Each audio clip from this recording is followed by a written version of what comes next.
Okay.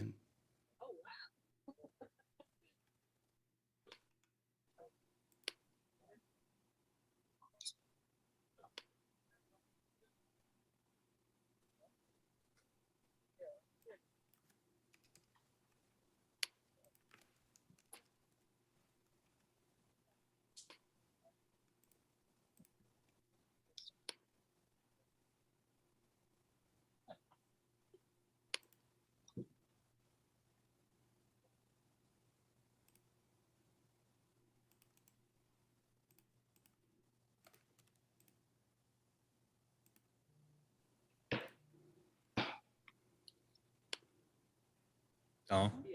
Hey, David, Okay. so you know, in the background, we got Assemblyman Off and Assemblywoman DeFuccio. They just showed up, which is a pleasant surprise.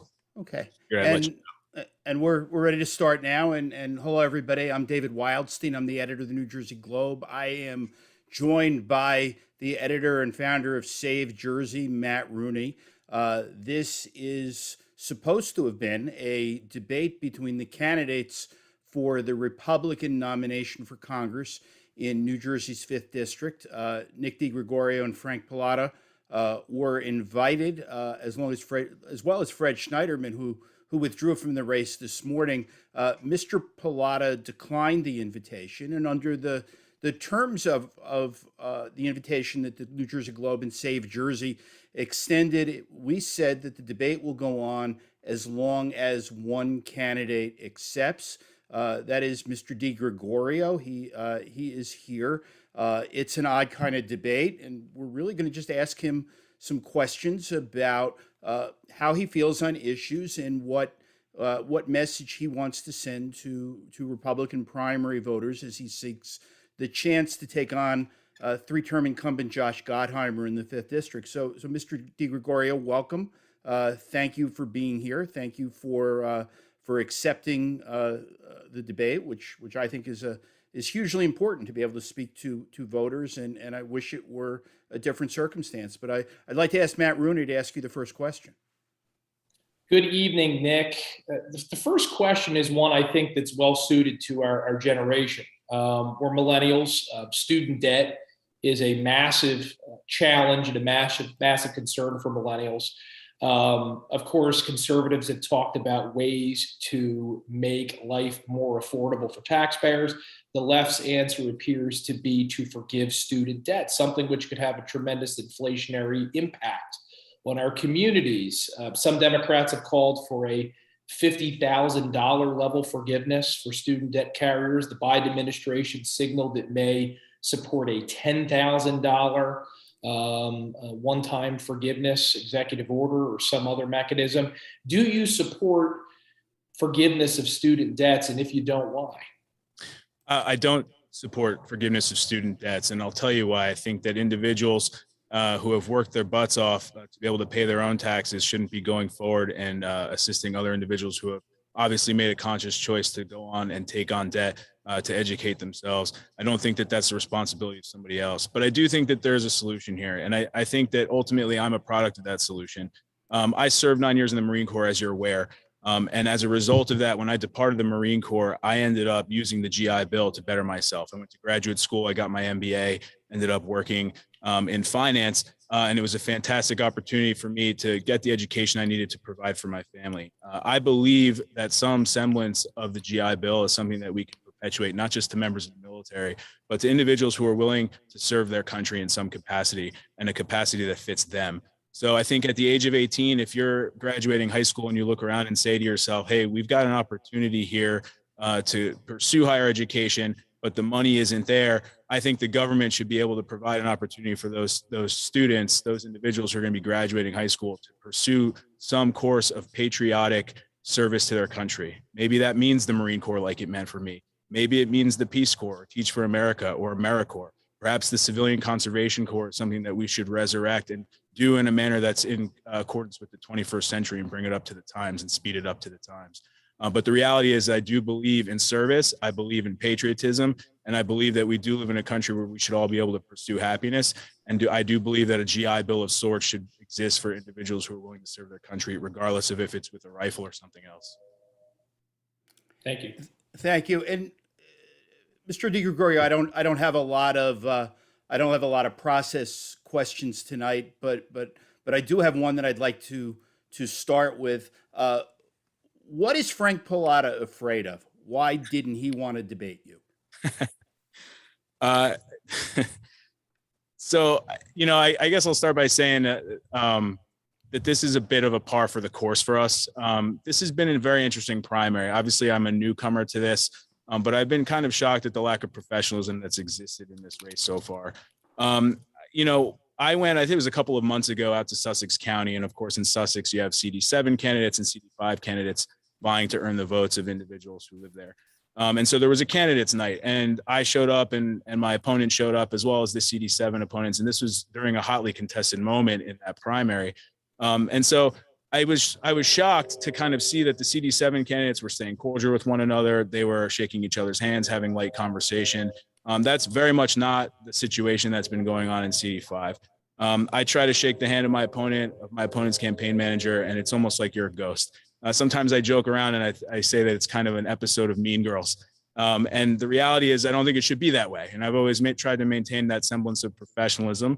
I think today one of the big points on social media that someone was trying to make was that the only reason I'm doing this debate is because I can have notes. Well, I don't have any notes here, and I've got my Mean Girls squad in the background, so I'm going to go ahead and ask them, hey, do I have any notes?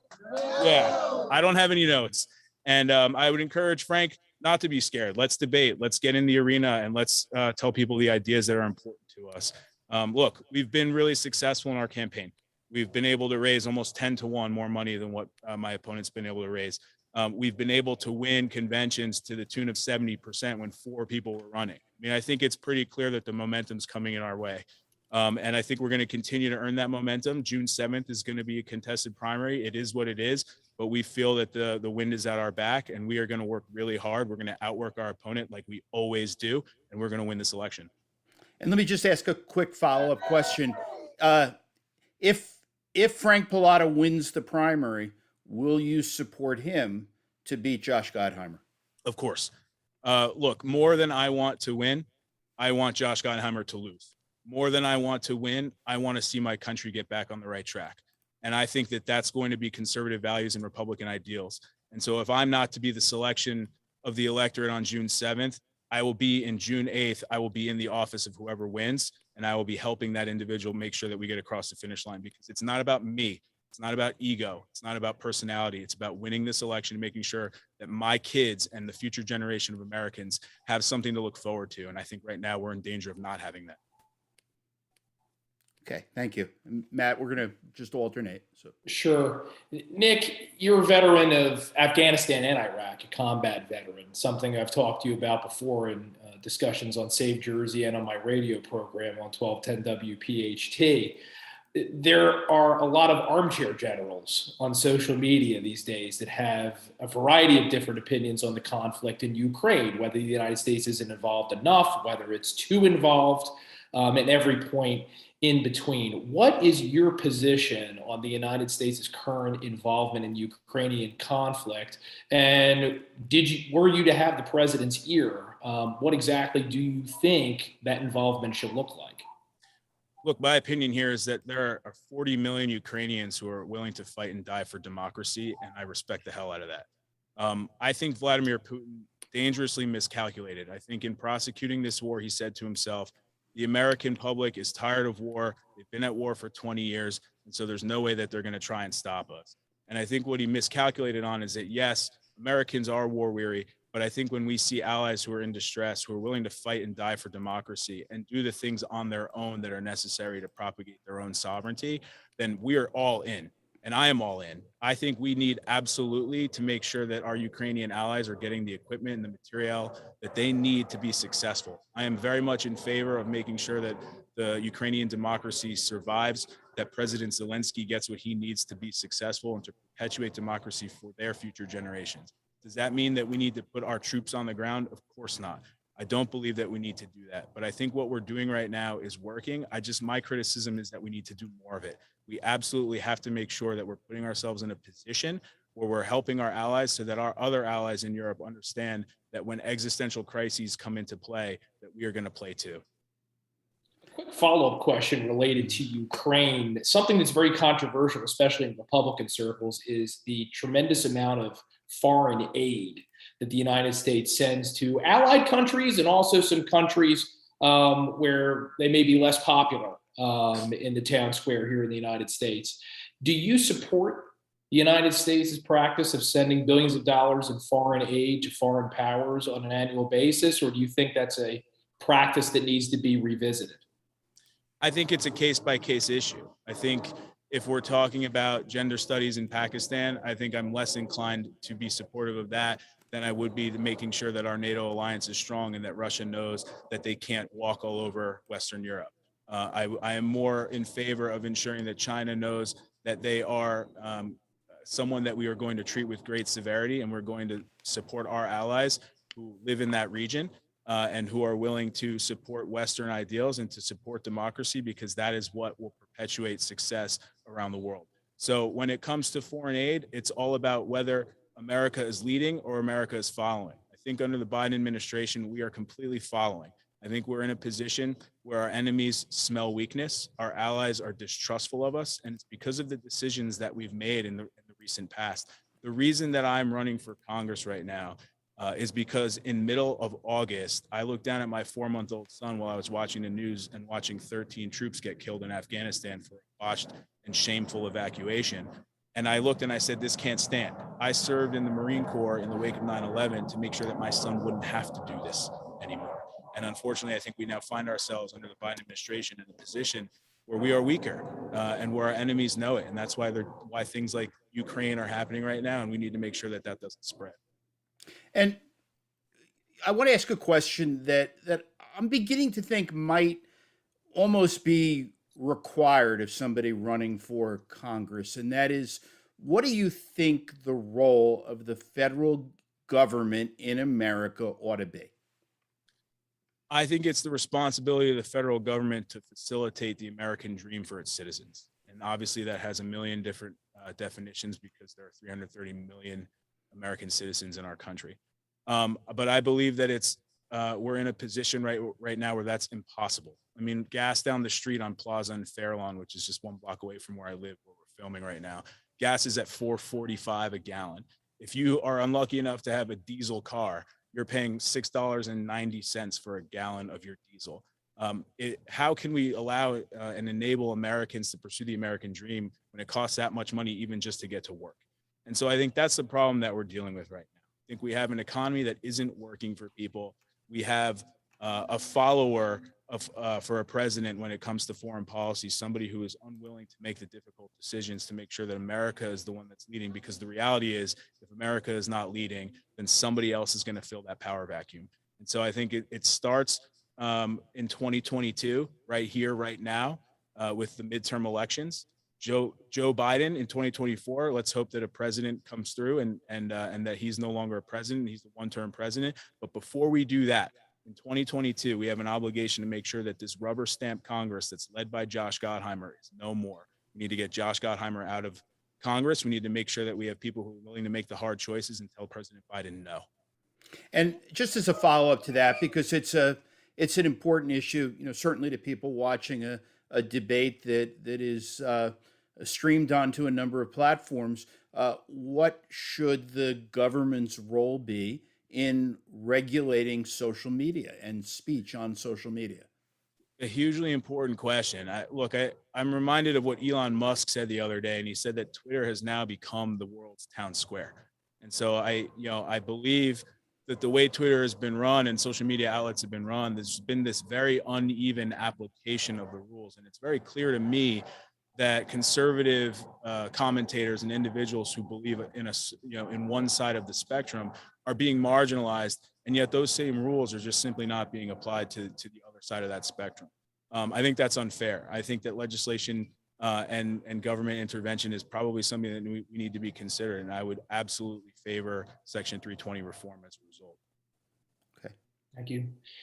Nick, one of New Jersey's 2 Republican congressmen Jeff Van Drew, down my way in South Jersey, is sponsoring a bill which he calls the My Child, My Choice Act. And Governor, or I should say, Freudian slip, Congressman Van Drew's own words, his legislation will require written consent by parents. And if a school who receives federal education funding fails to do so, and this is in concern to certain sexually explicit curriculum that are currently now controversial in New Jersey, they could lose that federal funding.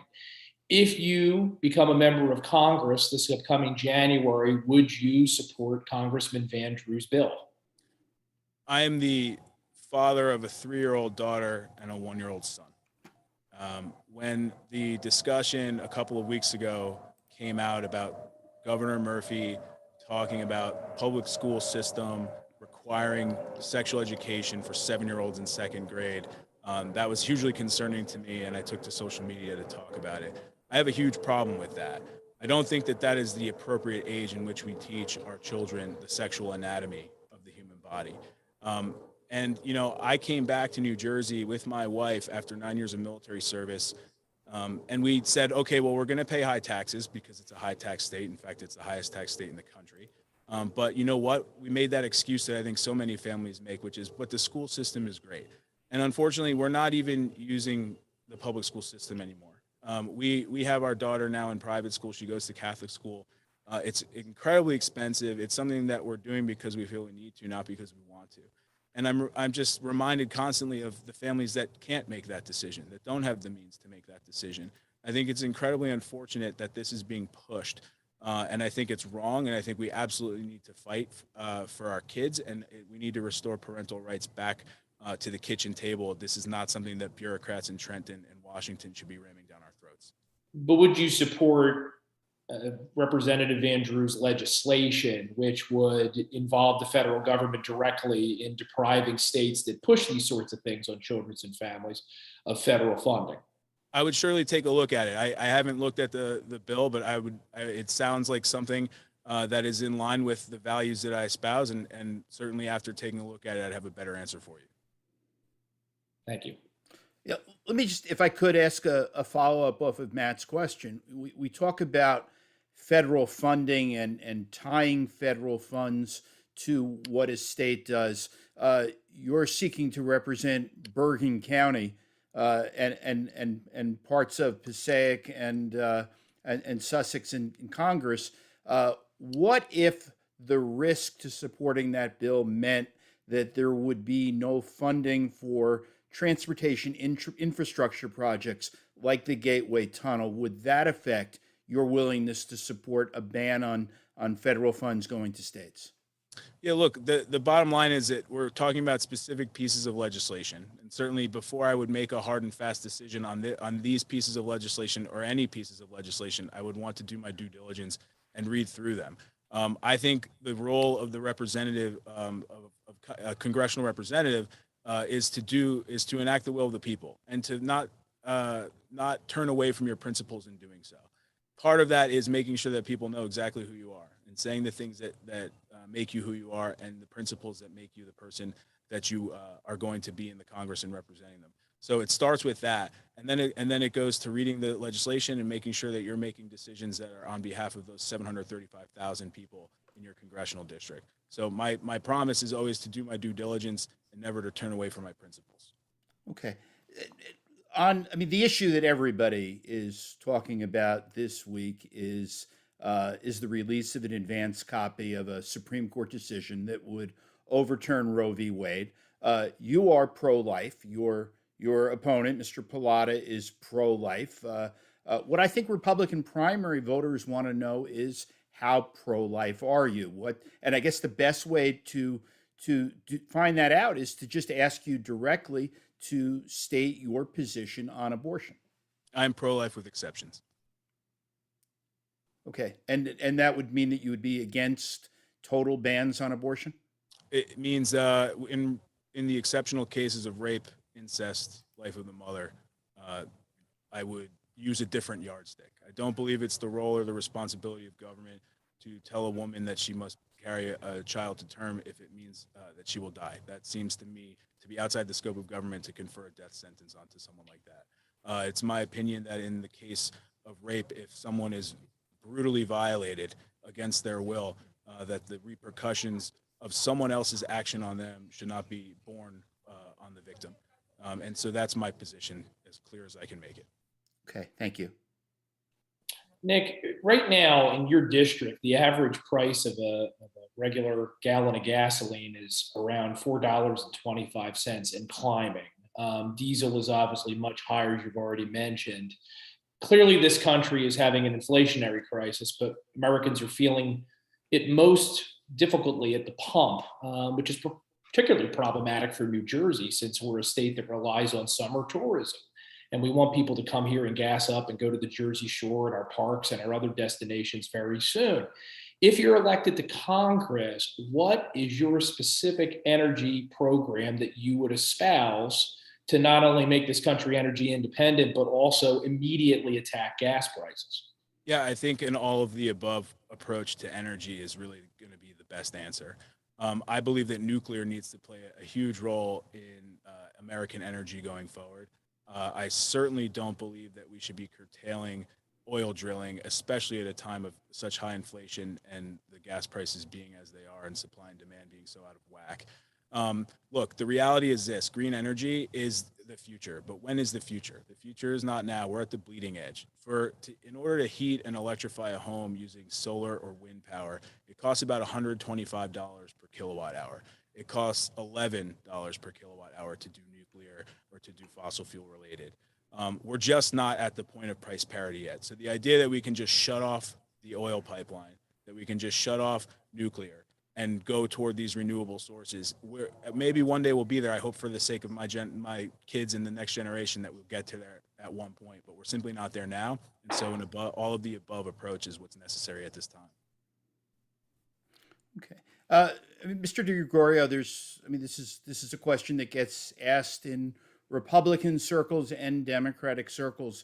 Do you believe that Joe Biden is the legitimate winner of the 2020 presidential election?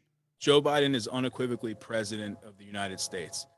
And because that is the answer, that is the reason Matt Rooney just asked me the question about inflation. I mean, it is very clear that Joe Biden is the president of the United States because our economy is in shambles. It is very clear that Joe Biden is president of the United States because our enemies are walking all over us. I think right now, the reason that I'm running for Congress in this year, it's a midterm election, if it's a referendum on Joe Biden, and I think we all need to ask that question. Are we better off now than we were 2 years ago? I think unequivocally the answer to that is no. That's why I'm running, and I'm running to get that rubber stamp Congress removed so that we can start telling Joe Biden no, and that starts with Josh Gottheimer. Okay, Matt, we'll go to you. Ultimately, Nick, though, Republicans remain extremely concerned about election integrity. There's decreasing confidence that our elections are secure, and simply put, your vote matters. Ultimately, though, we know that states are largely in charge of their own elections, even for elections that have a large outsized federal impact, like elections for the presidency or United States Senate. What role, if any, do you think the federal government should have in advancing election security? And are there any specific measures that you would advance were you elected to Congress? Absolutely. I think first and foremost is voter ID. The United States has this selective service program. At the age of 18, they have a decent idea of where you live, so they send you a draft card. I remember getting mine. I think that if the U.S. government knows where you're living at the age of 18, they can probably send you a passport too. And I think a passport is obviously a very secure document. It's already an existent document. It's a common sense solution. If you don't already have a passport at the age of 18, when you become a voting age, the government issues you that passport, and that is what you use to prove your U.S. citizenship and your right to vote at the election booth. And I think it's a common sense oriented solution. I don't understand why we're not employing that aside from the political reasons. The reality is we can get voter ID out immediately if we're actually willing to solve the problem of election integrity.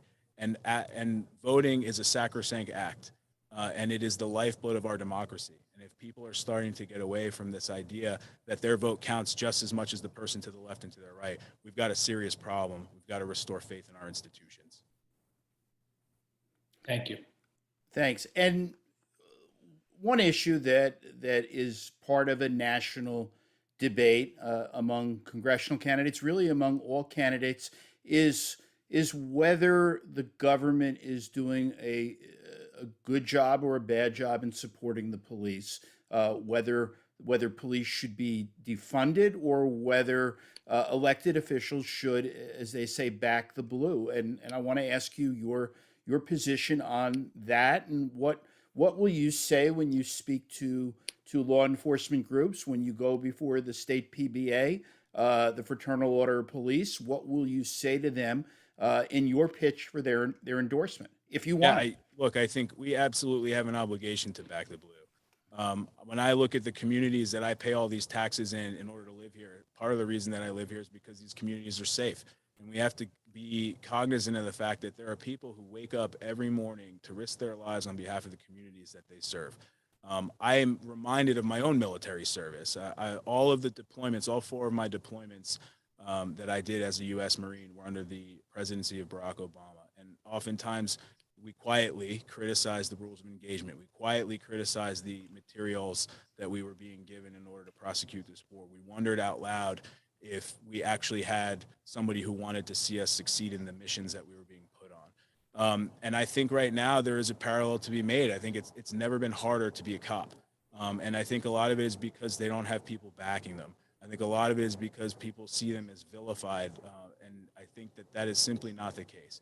Are there bad cops? Of course there are. There are bad Marines too. The reality is you don't just throw the baby out with the bathwater. We have an excellent organization in our police force. We need to back them. We need to make sure that they're getting the resources and the support that they need to be successful, because at the end of the day, it is our communities who rely on them to ensure our safety. Okay, thank you. Matt, let's go to you. Certainly. Nick, you live in one of the highest property tax regions in the highest property tax state in the country. I'm just going to say one of. No, we're the highest property tax state in the country. You didn't need me to tell you that. Ultimately, there is a split among Republicans nationally when it comes to the repeal of the SALT cap. Many Republicans in New Jersey have supported the repeal, arguing that New Jersey taxpayers deserve relief. Many Republicans nationally have argued that repealing the cap is essentially welfare for blue states that don't have their own fiscal house in order. Put another way, rewarding them for tax and spend policies like what we see coming out of Trenton. Where do you fall on the SALT cap? I own a 1,900 square foot home here in Fairlawn. My wife and I work really hard to make this house a home for our 2 kids. We do not live outside of our means. We have a small backyard that you might be able to see right behind me. And the reality is that we pay $14,000 a year to live here. That's a choice we make. But the reality here is that the SALT cap is not, it's a middle class issue in New Jersey, perhaps not in the United States of America, but certainly in New Jersey. And, when I think about Josh Gottheimer, and I think about the things that he's promised us over the last 6 years, every campaign sign he's ever had says lower taxes, Jersey values. Since 2017, he's been promising us, I'm going to get rid of the SALT deduction. I'm going to fully reinstate the SALT deduction. And what has he done? He said, I don't have a Democratic president yet, so I can't do it yet. Finally, a Democratic president comes in, still unable to do it.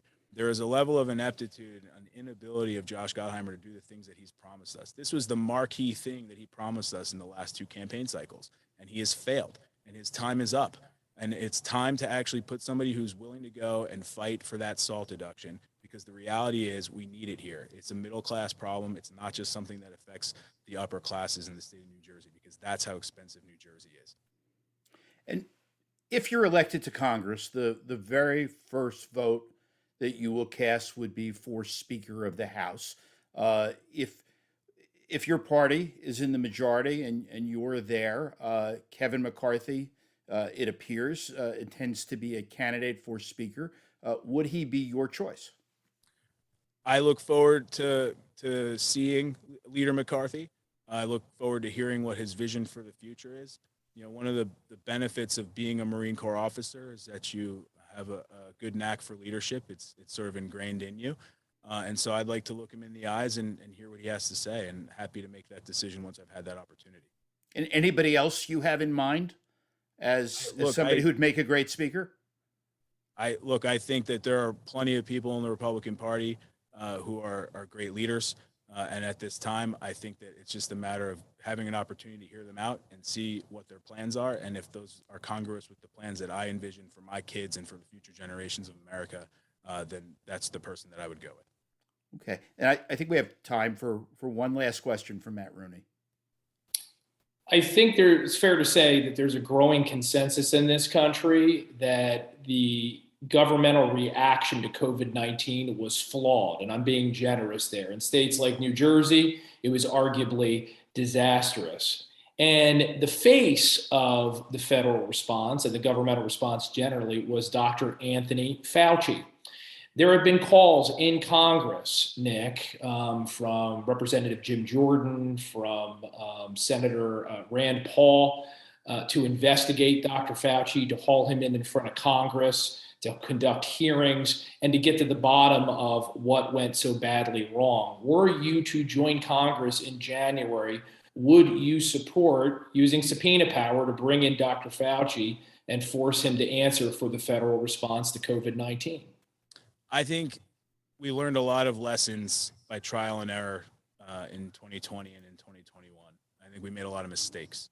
And I think anything that we do in Congress moving forward needs to be to ensure that future pandemics and future outbreaks are handled in a way that's less myopic, handled in a way that is more forward thinking and more inclusive of the entire population. So my answer to that is simply that if we're not thinking about the next pandemic and the mistakes that we made in this last one, then we're wasting time. And that's what I think the Congress should be focused on.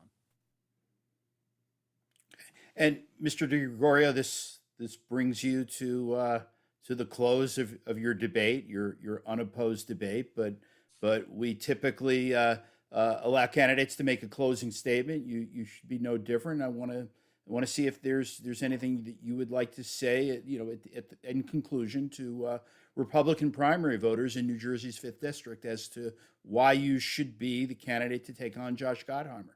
Sure. I have no formal closing statement. I certainly want to start by saying thank you so much for giving me the opportunity to be here. I do wish that my opponent had shown up.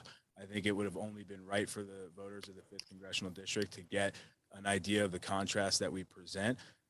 Look, I was 16 on 9/11. I grew up in Bergen County. I fought 9 years in the Marine Corps, fought in Iraq and Afghanistan.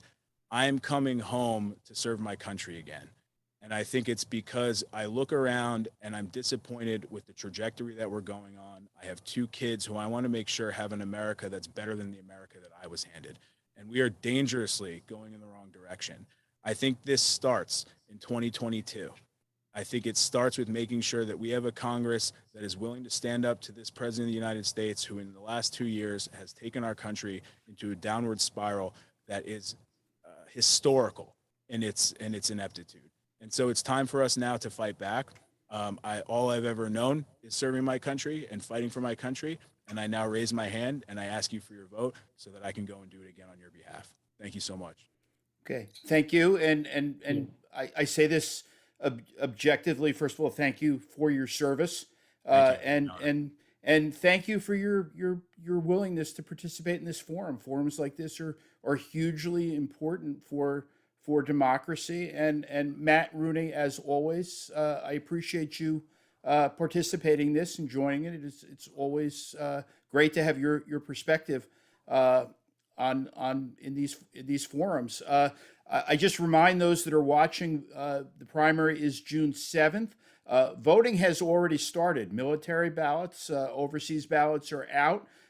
Vote by mail ballots are starting to go out, and this election is underway. And I think I'm always safe in saying that people need to vote, and that if they don't vote, their right to complain about the outcome of an election is significantly diminished. So thank you, Mr. DeGregorio. Thanks, Matt, and thank you everybody for watching. And maybe you'll be back in the fall, and maybe Mr. Pilato will have a change of mind, and maybe we'll work something else out before June. But thank you again. Thank you. And in both of those cases, I'll be there. Thank you. Have a great night. You too. Bye.